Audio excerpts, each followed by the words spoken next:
아프리카의 장례 문화는 이제 복습 차원에서 들어두시면 아무튼 좋을 것 같아요. 그래서 아프리카인의 시간 개념 및 죽은 조상에 대한 이해와 밀접한 관계가 있다. 그래서 핵심은 장례는 아무튼 시간 개념과 죽은 조상에 대한 이해하고 이제 밀접한 관계가 있다는 거죠. 그래서 현재, 사사와 과거, 자만이, 그리고 가까운 미래에 대한 개념을 기본으로 죽은 자와 산 자가 상호 영향을 주고 받는다는 믿음 속에 조상은 후손에게 기억되는 동안 여전히 가족 공동체의 일원으로 여겨지며 죽은 조상은 초월자와 후손들의 중보자가 되며 후손을 보호하는 역할을 한다고 믿는 것이 아프리카인의 기본적인 사고입니다. 그런 사고 속에 이제 조상의 장례를 치르는 거기 때문에 여러분 이제 그림이 그려지리라 생각됩니다. 이런 믿음과 이해를 바탕으로 진행되는 장례 문화는 부족별로 차이가 있지만 유사한 부분도 많이 있다. 아프리카에서의 장례는 단순히 고인을 기념하는 이벤트가 아니다. 독특한 의식과 애도의 형태들을 통해 죽은 자에게 존중을 표하며 조상 혼령으로의 역할을 기대하는 의식이다. 어떤 공동체에서는 어린아이와 결혼하지 않은 사람은 장례식에 참석하지 못하기는 풍습이 있기도 하며 유족들이 장례 기간에 말하는 것을 허락하지 않기도 한다. 본 발제는 코사 부족과 줄루 부족 중심으로 죽음에 대한 이해, 장례 의식들을 살펴보며 선교적인 입장에서의 도전과 역할을 고민해 보고자 한다. 아프리카 문화 속에서의 이해하는 죽음. 아프리카인은 보통 죽음에 대해 깊은 고찰을 하지 않고 그들의 사랑하는 사람의 죽음에 대해 논의하지 않습니다. 그래서 우리가 보면은 이렇게 우리는 항상 이제 뭐 교인이나 가까운 사람이 죽으면은 어떻게 죽었냐, 왜 죽었냐 항상 묻잖아요. 근데 정확한 답을 들어본 적이 별로 없는 것 같아요. 그냥 아파서 그냥 죽었다 그러지 뭐 자세하게 이렇게 설명하지 않는 것 같아요. 그것은 삶이 죽음과 함께 끝나는 것이 아닌 다른 세상으로의 연결되는 연속성을 가지고 있다고 믿기 때문이다. 줄루 부족은 전통적으로 죽음을 어떻게 생각했을까? 줄루 사람들은 삶이 죽음으로 끝나는 것이 아니라 영적 세계에 계속된다고 믿는다. 죽음은 한 사람이 모든 창조물들과 더 깊은 관계를 맺는 것으로 보았으며 줄루 부족 내에서 죽는 모든 사람들은 전통적인 방식으로 매장되어야 한다고 생각한다. 만약 줄루 전통으로 장례를 하지 않으면 조상 혼령은 떠도는 혼령이 된다고 믿는다. 최근에 죽은 줄루 왕의 장례식에서 고인을 데드라고 표현하지 않고 왕이 고개를 숙였다라고 표현하는 것도 죽은 조상은 영적 세계에 살며 살아있는 자와 영적인 세계를 연결해주는 중보의 역할을 한다고 믿기 때문이다. 조상의 혼령은 꿈, 병 등 뱀의 형태로 나타나며 조상 혼령과 연결하는 것은 축복과 행운, 인도와 보호를 받기 위함이라고 한다. 조상 혼령을 위해서는 집에서 만든 술, 의식과 함께 도살된 동물들이 헌물과 제사로 드려져야 한다. 그들이 사랑하는 사람을 땅속에 묻는 것이 가장 존경스러운 행위이며 조상들에게 보내는 길이라고 믿는다. 수투 부족은 전통적으로 죽음을 어떻게 생각했을까? 죽음이 다가오면 영혼은 육체를 떠나 근처를 맴돈다고 생각합니다. 무덤이 봉해지기 전까지 영혼은 약한 상태로 있으며 죽은 사람의 혀를 도려내거나 주술사가 고인의 머리에 말뚝을 박으면 그 영혼은 유령으로 남을 수 있다고 믿습니다. 그래서 신속하게 장례 의식에 맞춰서 엄숙하게 장례를 완료하는 것이 수투 부족의 전통이 되었습니다. 코사 부족이 이해하는 죽음. 코사 전통에서는 누군가가 죽음으로 집을 떠날 때 그 영혼이 조상들의 집, 조상들이 거하는 곳으로 돌아오게 하는 상징적인 의식들을 행합니다.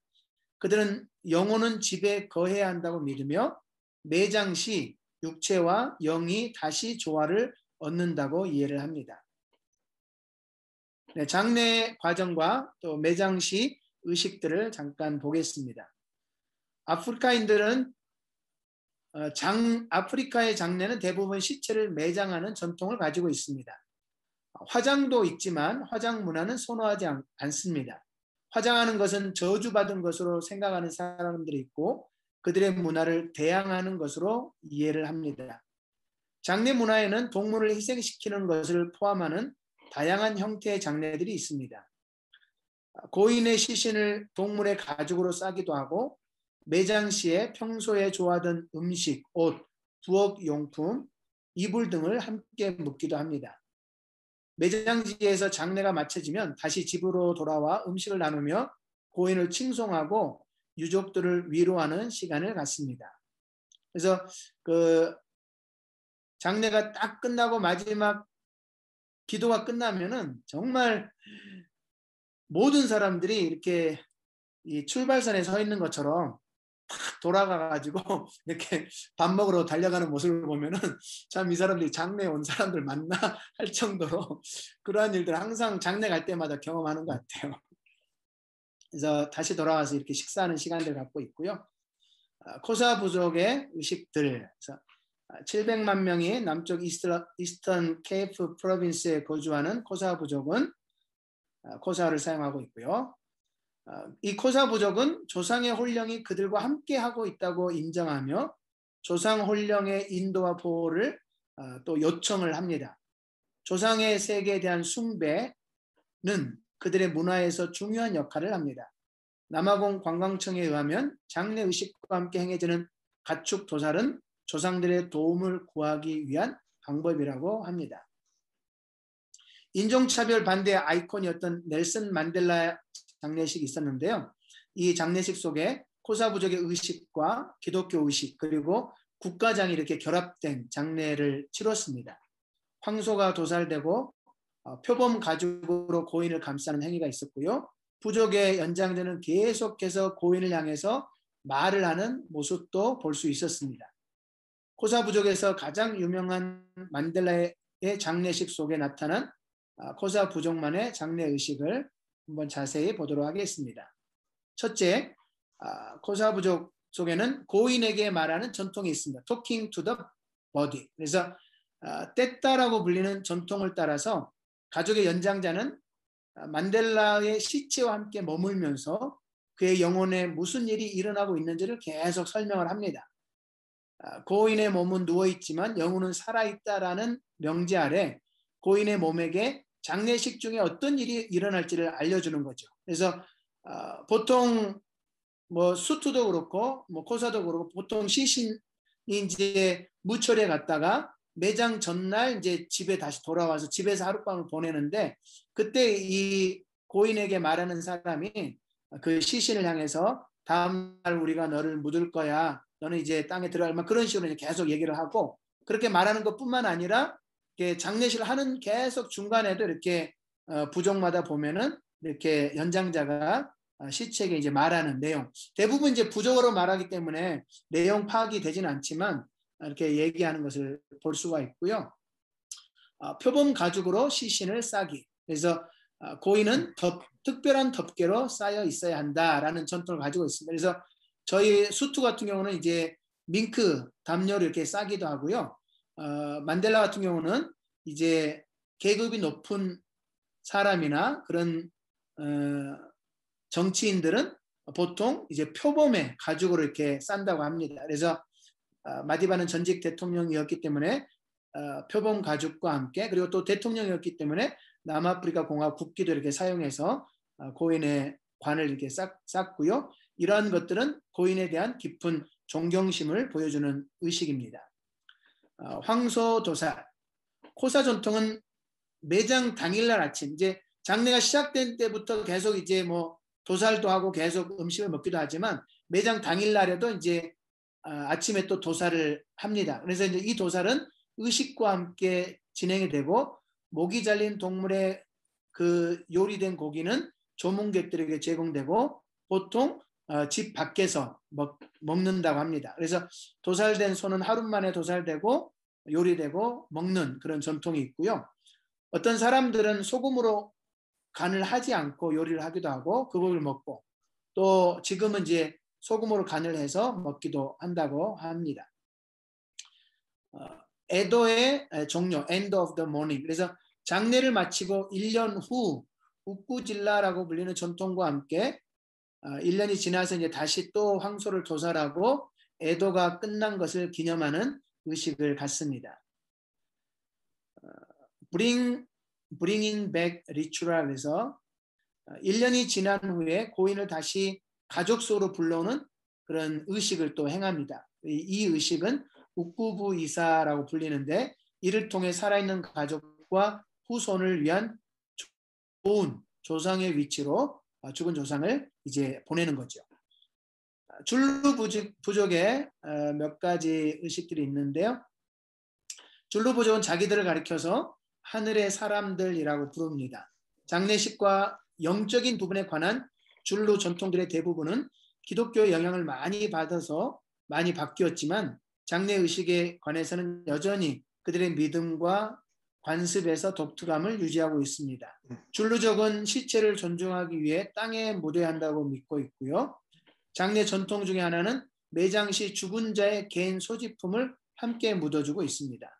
모든 절차를 중요시하는데 절차를 중요시하는 것은 의식을 제대로 행하지 않으면 전통에 의해서 장례 의식을 제대로 행하지 않으면 이 죽은 혼령이 살아있는 사람들에게 화를 미친다라고 생각하기 때문에 전통에 의해서 철저하게 장례를 치르고 있습니다. 전통적으로 존경받는 고인은 집이나 오두막 집의 뒤나 옆에 묻었고 집안의 가장은 가축 우리의 꼭대기를 매장지로 예전에는 사용을 했다고 합니다. 공동묘지는 19세기 이후에 나타난 매장 방법입니다. 페디 부족들은 그들은 여전히 그들의 주변 부족과 같은 많은 관습과 신념을 공유하고 있지만 그들은 그들의 믿음 구조에 다른 변화를 가지고 있습니다. 페디는 그들이 조상을 통해 신에게 말할 수 있다라고 믿습니다. 그들의 조상들과 신들 사이의 연관성 때문에 그들이 장례 의식의 세부상을 고수하는 것이 또 가장 중요하다고 생각을 합니다. 그들은 보통 시신을 묻기 전에 7일을 기다립니다. 이 기간 동안 장례 준비를 하고 가족들이 방문할 수 있는 시간들이 또 주어집니다. 시신은 소가죽으로 덮여 있으며 매장 전 모든 사람이 마지막으로 시신을 볼 수 있는 기회도 주어집니다. 부족마다 좀 다르지만 이제 시신을 가족만 보기도 하고 또 주변 사람들도 보기도 하고 또 매장할 때 이렇게 시신을 오픈하기도 하고 또 집에서 떠날 때 이렇게 잠깐 오픈해서 보여주기도 하고 이렇게 다양한 것 같아요. 그래서 또 보지 않는 부족도 있지만 이렇게 보여주는 경우가 좀 있는 것 같고요. 애도하는 동안은 황소나 소 또 가장 흔하게 염소를 제물로 바치고요. 제물로 바쳐진 고기는 조문객들에게 나눠져서 먹게 되고요. 또 이 대부분 이제 이런 과정이 1년 후에 기일이 됐을 때 다시 이제 또 반복을 하고요. 또 더불어서 이제 또 매장과 함께 비석을 세울 때도 있지만 대부분은 또 1년 후에 또 비석 또 제막식을 이제 진행하면서 또 기일을 기념하는 경우도 많이 있는 것 같습니다. 그래서 이러한 장례 전통은 죽은 이를 보호하고 인도하는 조상의 위치로 다시 세우기 위해 만들어진 것들이다. 그래서 조상의 혼령을 자기들을 돕는 자로 세워야 되는 그런 장례 절차들을 조상을 존중하면서 이렇게 진행을 하는 거죠. 애도 기간은 부족마다 다르지만 장례가 마친 후 최소 일주일 이상 소요되며 이 기간에는 사교적인 만남을 갖지 못하고 집을 떠나지 않는 것이 기본이며 크게 말하는 것이나 웃는 것은 자제해야 합니다. 검은 옷을 입고 있어야 하고요. 남편을 잃은 아내는 최소한 1년을 애도해야 하는 부족도 있습니다. 매장지를 방문하는 것으로 애도식을 통하여 고인을 향한 존중을 표하기도 합니다. 이제 저희 같은 경우는 이제 대부분 교회를 섬기는데 기독교인들 같은 경우는 애도 기간을 구약식으로 이렇게 많이 지키는 것 같아요. 그래서 아기를 낳았을 때도 뭐 한 3주 정도. 그래서 엄밀하게 말하면 남자 아이를 낳았을 때나 여자 아이를 낳았을 때 뭐 그런 기간이 다르고 또 장례를 했을 때 부정하는 기간 뭐 그런 것들이 다 나오는데 그런 것들을 이렇게 엄격하게 지키지는 않고 전통과 또 교회에 나와 있는 그런 조금 구약에 나와 있는 것들을 이렇게 믹서해 가지고 성도들은 지키는 것 같습니다. 그래서 아기를 낳았을 때는 평소 평균만 3주 정도 교회를 안 나오는 경우도 있고 또 이 장례도 평균 보면 한 3주 정도 이렇게 애도하면서 교회를 안 나오는 것을 이렇게 보게 됩니다. 개선이 요구되는 장례 문화에서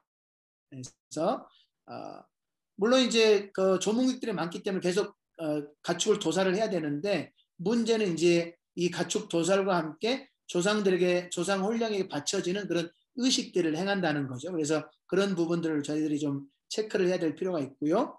또 그 코사 부족과 뭐 수투 부족에게도 있는 그런 죽은 자에게 계속 말하는 풍습이라든지 또 죽은 조상에 대한 그런 잘못된 이해들 그리고 매장과 화장, 뭐 한국도 이제 뭐 화장을 많이 하고 또 납골도 많이 하는데 물론 남아공 여전히 땅이 많기도 하지만 그런 부분들도 좀 다시 뭐 개선할 필요는 없지만 또 분명한 좀 이해를 해야 되지 않을까 생각이 되어지고요.